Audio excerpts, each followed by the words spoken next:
Hello viewers, welcome back to AVP learning channel. ஒரு வழியாக competitive examinations coaching சென்டர்லேருந்து ஒரு லேட்டஸ்ட் நியூஸ் வந்து அப்டேட் பண்ணியிருக்காங்க. லாஸ்ட் 2 days முன்னாடி என்ன இன்ஃபர்மேஷன் அனௌன்ஸ் பண்ணியிருந்தாங்க அப்படின்னா 16 February அன்னைக்கு செலெக்ஷன் லிஸ்ட் வெளிவிட போகிறதா வந்து சொல்லியிருந்தாங்க. ஆனால் இது வரைக்குமே அதுக்கான எந்த ஒரு லிஸ்ட்டுமே வெளிவிடலை. ஆனால் இப்போ வந்து ஒரு லேட்டஸ்ட் நியூஸ் வந்து அப்டேட் பண்ணியிருக்காங்க. என்ன அந்த லேட்டஸ்ட் நியூஸ் அப்படின்னு பார்த்தீங்கன்னா, tentative admission schedule for free coaching classes for competitive examinations. So டென்டேட்டிவாக வந்து அட்மிஷன் போடுறதுக்கு ஒரு டேட்ஸ் வந்து மென்ஷன் பண்ணியிருக்காங்க. ஸோ 2 கேட்டகரி வைஸ் பிரிச்சிருக்காங்க. கேட்டகரி வந்து special category and general category 2 கேட்டகரியாக பிரித்து ஒவ்வொரு கேட்டகரிக்கும் ஒவ்வொரு டேட் வந்து மென்ஷன் பண்ணியிருக்காங்க. ஸோ ஸ்பெஷல் கேட்டகரி பொறுத்த வரைக்கும் 23/2/2024 அன்னையிலிருந்து அட்மிஷன் வந்து போட்டுக்கலாம்.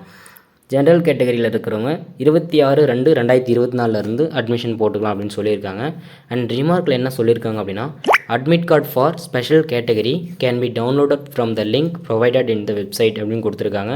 ஸோ இந்த வெப்சைட்டில் 20/2/2024 அட்மிட் கார்டை வந்து ப்ரொவைட் பண்ணுறாங்க. ஸோ இந்த அட்மிட் கார்டை யாரெல்லாம் டவுன்லோட் பண்ண முடியுதோ, யாருக்கெல்லாம் இந்த அட்மிட் கார்டு வந்து ப்ரொவைட் பண்ணியிருக்காங்களோ அவங்கெல்லாம் இப்போது ரேண்டமாக வந்து செலெக்ஷன் பண்ணியிருக்காங்க. ஸோ அவங்கெல்லாம் வந்து செலெக்ஷன் லிஸ்ட்டில் வந்து செலக்ட் ஆனவங்களுடைய நேம் லிஸ்ட்டு அப்படின்றது தான் இதுக்கான மீனிங்கு. ஸோ அவங்க எல்லாருமே தேவையான டாக்குமெண்ட்ஸ் எல்லாத்தையும் ரெடி பண்ணி வச்சுட்டு நீங்கள் டைரெக்டாக போய் நீங்கள் அட்மிஷன் போட்டுக்க முடியும். ஸோ ஜென்ரல் கேட்டகரியை பொறுத்த வரைக்கும் 26 தான் சொல்லியிருக்காங்க.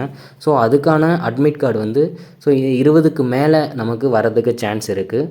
அண்டு அட்மிட் கார்டு வராதவங்க எதை நினச்சும் கவலைப்பட தேவையில்ல. ஏன் அப்படின்னா, அட்மிட் கார்டு வந்த எல்லாருமே வந்து இந்த வெரிஃபிகேஷன் டைமில் போகிறது கிடையாது. நிறைய பேர் ஸ்கிப் பண்ணிடுறாங்க. நிறைய பேர் வந்து வெரிஃபிகேஷன் பண்ணும்போது ஏதாவது ஒரு காரணத்தினால ரிஜெக்ட் பண்ணிடுறாங்க.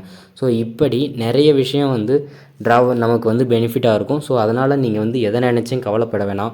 கண்டிப்பாக அடுத்த செலெக்ஷன் லிஸ்ட்டு வெளியிடுவாங்க. லாஸ்ட் டைம் இப்படி தான் பண்ணியிருந்தாங்க. ஃபஸ்ட்டு செலெக்ஷன் லிஸ்ட்டு ஒரு டைம் விட்டாங்க.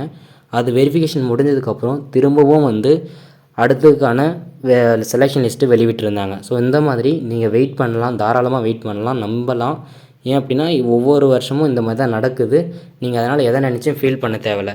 ஸோ நீங்கள் தாராளமாக வெயிட் பண்ணலாம்.